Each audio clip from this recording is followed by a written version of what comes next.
Au nom du Père, du Fils et du Saint-Esprit. Amen.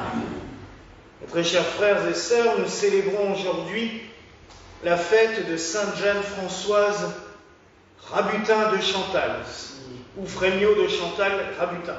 Parce qu'à l'époque, vous savez qu'on avait tendance à accumuler tous les noms des ancêtres, des beaux-parents, mais elle est plus connue sous le nom de Sainte Jeanne de Chantal. Comme son nom l'indique, elle était d'une famille aisée. Son père était président du Parlement de Bourgogne, donc déjà une situation aisée de la noblesse de robe. Et très tôt, elle va épouser Monsieur de Chantal, avec qui elle aura une union heureuse. Et une union qui portera un fruit, beaucoup de fruits, puisqu'il y aura plusieurs enfants, mais un notamment qui sera assez célèbre, et j'en reparlerai tout à l'heure. L'union parfaite, un couple sans histoire, c'est précisé à l'époque, parce que vous savez que dans la noblesse à l'époque, les couples, les trois quarts du temps, ne faisaient que se croiser quand il fallait faire des enfants, et les trois quarts du temps, chacun vivait sa vie de son côté, sans trop se préoccuper l'un de l'autre. Là, non, on nous précise bien que l'union était heureuse, et qu'ils étaient bien ensemble. Malheureusement, car il faut aimer, Monsieur de Chantal va mourir très jeune, et Sainte Jeanne va se retrouver seule avec ses enfants. Comme souvent à l'époque, son père va la presser de se remarier. Oui, il ne faut surtout pas rester seul, et puis il faut surtout, si on peut emmagasiner d'autres terres ou d'autres biens, ça serait pas mal. Elle ne le souhaite pas. Elle demande à son beau-père si elle peut rester auprès de lui. Ce qu'elle fait avec ses enfants. Malheureusement, son beau-père a fait un choix très audacieux pour l'époque, puisqu'il a décidé de vivre en concubinage avec une de ses anciennes domestiques, mais qui est exécrable et qui va faire subir à la jeune veuve les pires outrages, les pires offenses, au point que la vie est assez intenable. Sainte Jeanne supplie aussi le Seigneur, c'est de lui trouver un maître spirituel, quelqu'un qui soit capable de la guider, de l'aiguiller sur la bonne voie. Elle sera comblée au-delà de toute mesure, puisqu'elle va rencontrer celui qui est sans doute le plus grand des maîtres spirituels de l'époque, Saint François de Sales, évêque de Genève, mais qui vit à Annecy, puisque Genève est protestant, donc il ne peut pas rentrer dans sa ville épiscopale, il vit donc à Annecy, et il administre son diocèse depuis cette ville. Et François de Sales va l'aiguiller en douceur, tout en douceur, puisque d'ailleurs c'est une de ces maximes qui est restée tout par amour, rien dans la force. Et ça, c'est très très beau, parce qu'on est assez à l'opposé de beaucoup de spiritualités de l'époque qui sont des fois un petit peu virulentes, un petit peu brutales. Je pense notamment aux jansénistes qui sont en train de sortir à ce moment-là. Je ne dis pas que c'est des hérésies, parce que ça c'est une invention bien plus tard de les avoir traités d'hérétiques, mais ils étaient dans un rigorisme qui était extrême, très brutal. D'ailleurs, Madame de Chantal est amie avec la réformatrice de Port-Royal, Mère Angélique, et sur ce plan-là, elle s'oppose assez régulièrement sur le fait qu'elle est un peu trop dure dans sa foi, dans sa spiritualité. François de Sales, qui va aussi essayer d'aiguiller les sœurs de Port-Royal, leur fera aussi d'ailleurs cette remontrance. Pour François de Sales, tout doit se faire dans le calme, dans la douceur. Quand il y a des violences, quand il y a des offenses, on répond par l'amour. Et on essaye de ne jamais se mettre à être plus violent ou plus hargneux que ceux qui vous attaquent. Et il sait de quoi il parle, parce qu'à l'époque, le protestantisme genevois était extrêmement violent, et lui se retrouvait à se faire attaquer quasiment en permanence, en se faisant accuser d'ailleurs de tous les maux possibles et inimaginables. À un moment donné, Jeanne ayant, on dirait maintenant, casé tous ses enfants, ayant assuré la bonne marche pour toutes et tous, elle va voir François de Sales et elle lui demande « Que dois-je faire ? J'aimerais être religieuse, mais que dois-je faire ?» Elle pense d'ailleurs à rentrer à un moment donné à Port-Royal. Il lui dit « Non, il faut faire autre chose. Il faut créer une communauté qui réponde aux besoins de son temps. » C'est-à-dire qu'il y a énormément de gens malades qui se sentent abandonnés. Et il veut créer une communauté qui soit orientée sur le fait d'aller les visiter, comme Marie l'a fait avec sa cousine Élisabeth, qui était enceinte. Et ça va devenir l'ordre de la visitation. Les débuts vont être extrêmement compliqués, elles ne sont pas nombreuses. Elles ont aussi des habitudes quand même de femmes bourgeoises. Donc se retrouver dans le dénuement d'une maison quand même assez sordide à Annecy n'est pas au début une habitude facile à prendre, mais elles vont le faire, elles vont se sacrifier, elles vont se dévouer. Cela va porter très vite du fruit. Il va y avoir de plus en plus de sœurs. Ainsi, on va créer une maison de la visitation à Moulins, qui sera le deuxième monastère. Il va y en avoir beaucoup d'autres. Il va y avoir celui de Paray-le-Monial tout de suite dans la suite. Et on sait à quel point le monastère de la visitation de Paray-le-Monial a porté du fruit aussi, puisque c'est là que même quelques années après, Jeanne de Chantal est encore en vie, le Sacré-Cœur va apparaître à Marguerite-Marie à la Coque. Donc c'est une sorte quand même de bénédiction aussi pour cette communauté. Et Jeanne va s'épuiser totalement à créer tous ces monastères. Et à un moment donné, elle se plaint même à Saint François de Sales en disant « Nous grandissons trop vite, nous nous multiplions trop vite, on n'arrive plus à suivre. » Tellement il y a des demandes de partout. Elle va créer un monastère à Pont-à-Mousson, pas loin d'ici, et c'est là qu'elle rencontrera un autre père spirituel qui va l'aider aussi, qui va la soutenir. C'est Saint Pierre Fourier, le curé de Matincourt, qui est connu maintenant comme le Saint curé d'Ars-Lorrain, puisque c'est quelqu'un qui s'est occupé de sa paroisse, mais avec un dévouement considérable.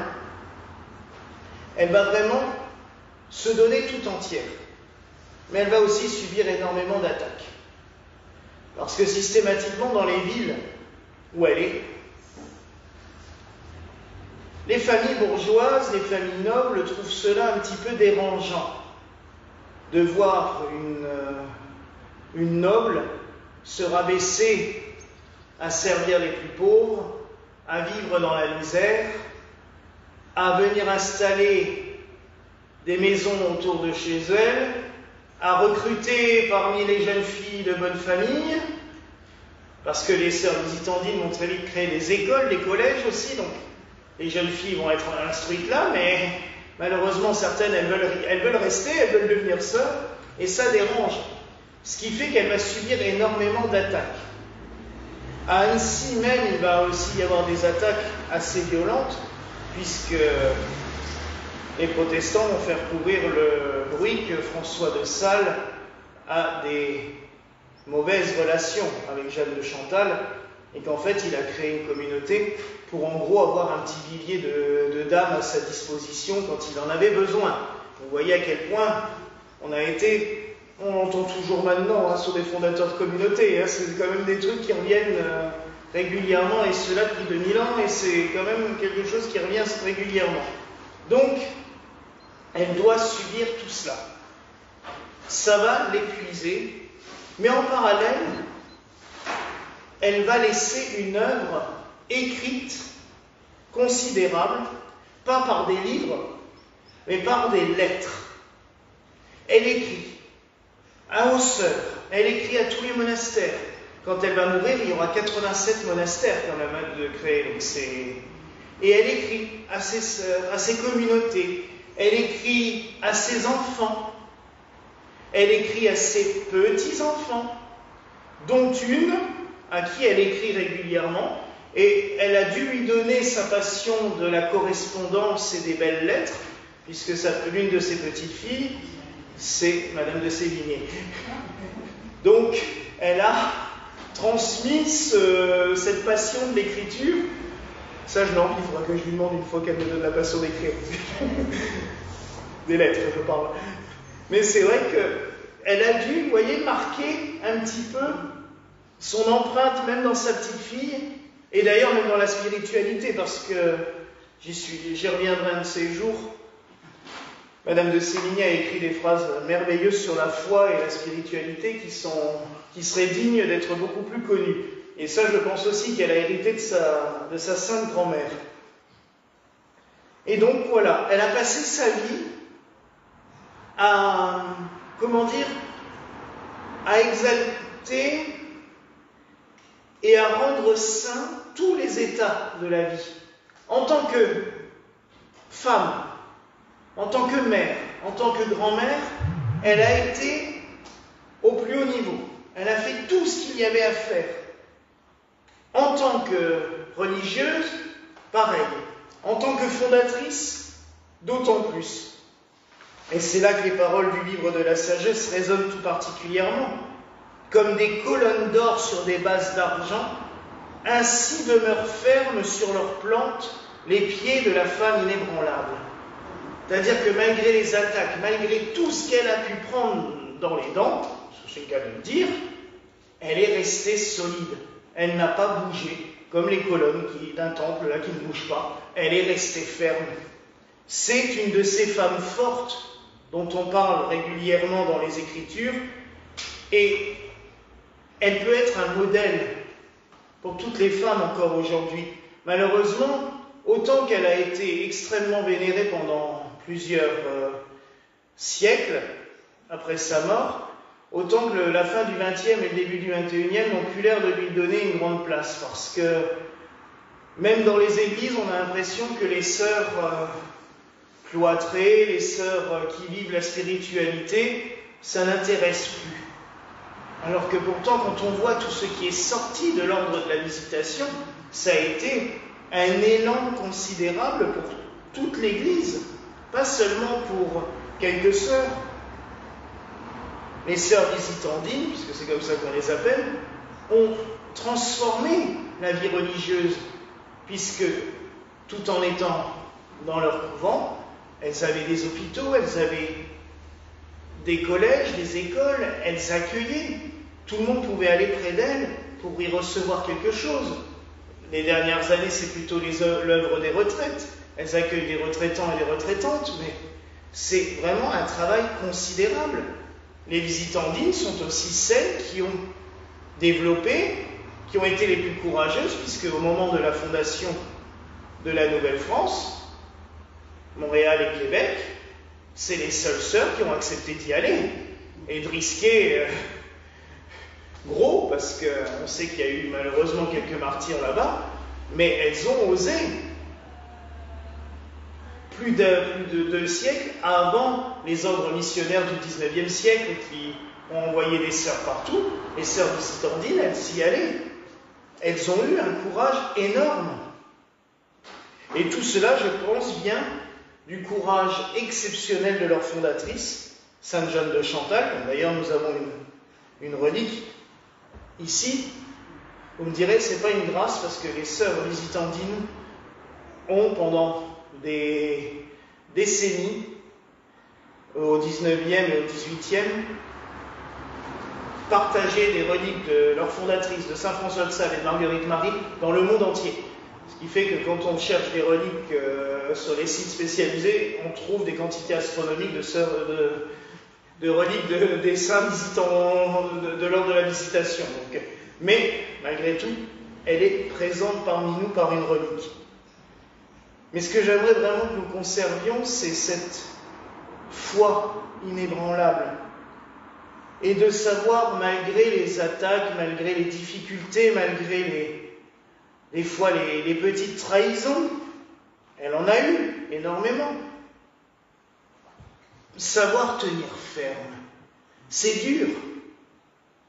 Et ce que nous prions ce soir pour toutes les femmes, mères de famille, grand-mères, les femmes qui ont des fonctions un peu partout, pour que le Seigneur leur donne cette force qu'il a donnée à Sainte Jeanne de Chantal. Parce que c'était une vie pas évidente. Et elle a assumé sa vocation jusqu'au bout. Alors que le Seigneur puisse donner cette force à chacun et chacune, puis gardons aussi dans notre cœur ce précepte de saint François de Sales, puisqu'elle en a fait l'essence même de sa vie, tout par amour, mais rien par la force. Voilà la grâce que je nous souhaite en ce soir, au nom du Père, du Fils et du Saint-Esprit. Amen.